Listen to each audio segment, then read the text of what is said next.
मित्रों, मात्र 11 किलो प्रति बीघा की बीज दर।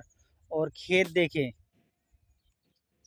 देखें आप, 11 किलो प्रति बीघा RVSM 1135 सोयाबीन मात्र 11 किलो प्रति बीघा डाली है।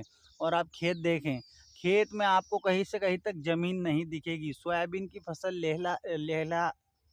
लहरा रही है, शानदार तरीके से लहलहा रही है, बहुत ही बढ़िया लग रही है। मात्र 11 किलो बीज दर रखी है और इतनी ही रखनी चाहिए मेरे हिसाब से। इससे कम करने जाएंगे फिर और थोड़ा सा दिक्कत रहेगी। लोग कम भी रखते हैं, 8-9 किलो भी बोते हैं, पर मेरे को लग रहा है कि ये जो 11 किलो मैंने बो दी है, ये बहुत मेरे को अच्छी लग रही है बीज दर, और मैं इससे बहुत संतुष्ट हूँ। पिछले वर्ष 17 किलो रख दी थी बीज दर मैंने सोयाबीन की खेती में, जो मुझे ज़्यादा लगी थी। RVSM 1135 की बात करें, दूसरी वेराइटियों का अभी नहीं बोल सकते हम। तो RVSM 1135 में बीज दर, और इसमें पौधे को हम देखेंगे तो पौधा ऊपर से नीचे तक फूल ले रहा है। आज 55 दिन की स्थिति में खेत पूरा शानदार सोयाबीन से, सोयाबीन की ब्रांचिंग से, सोयाबीन पर फूलों से भरा हुआ है।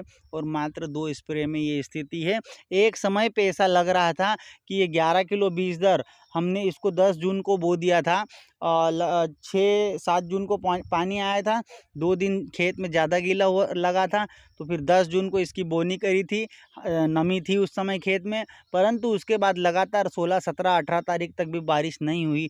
ऐसा लग रहा था कि ये सोयाबीन गई मेरी काम से, और पता नहीं क्या होगा। सोयाबीन निकल ही रही थी ज़मीन से, नहीं निकल रही थी, और बहुत दूर दूर दिख रही थी। एक समय पे ऐसा लग रहा था कि बारिश की कमी के चलते, बीज दर का तो कोई संशय मन में था ही नहीं है, बीज दर तो बहुत बढ़िया रही थी, पर बारिश की कमी के चलते एक समय ऐसा लग रहा था कि सोयाबीन एक समय पे हमको बखरनी पड़ेगी, निकाल देनी पड़ेगी। परंतु देखे दोस्तों, ईश्वर की कृपा ही इसको बोल सकते हैं। समय पे पानी आ गया, 2 दिन इधर उधर हो जाता तो ये सोयाबीन हमारी चली जाती, ठीक है। और पूरी सोयाबीन फिर से बोनी पड़ती है, और फिर से बोनी पड़ती है तो आज 55 दिन की अवस्था में नहीं होती, और इस तरह से सोयाबीन नहीं होती। बहुत ही अच्छी लग रही है फ़िलहाल तो। मतलब ईश्वर की कृपा ही ये है कि समय पर पानी आ गया, और अब ईश्वर का वरदान बोलो, कृपा बोलो, जो भी बोल दो, तो बहुत ही शानदार रहा हमारे लिए। तो हमारे लिए तो यही सब कुछ है, क्योंकि यही हमारी रोजी है, यही हमारी रोटी है, तो इसके अलावा हमारा दूसरा कुछ है नहीं। तो सोयाबीन में पानी नहीं आता तो फिर से बोनी पड़ती, और बहुत तगड़ा नुकसान होता, पीछे भी हो जाती सोयाबीन। तो अब देखें दोस्तों, और वीडियो आपको कैसा लगा, आपने क्या बीज दर रखी है दोस्तों सोयाबीन में, वो आप बताएं। आपके हिसाब से कौन सी सोयाबीन, मेरे हिसाब से तो 1135 अच्छी है, इसलिए पूरे खेत में 1135 लगी है। लगभग 20 बीघा में, 22 बीघा में सोयाबीन लगी है, 20 बीघा में 1135 लगी है। 2 बीघा के अंदर दोस्तों लगी है NRC 150। तो फूलों पे 55 दिन की अवस्था में आज आप देख सकते हैं।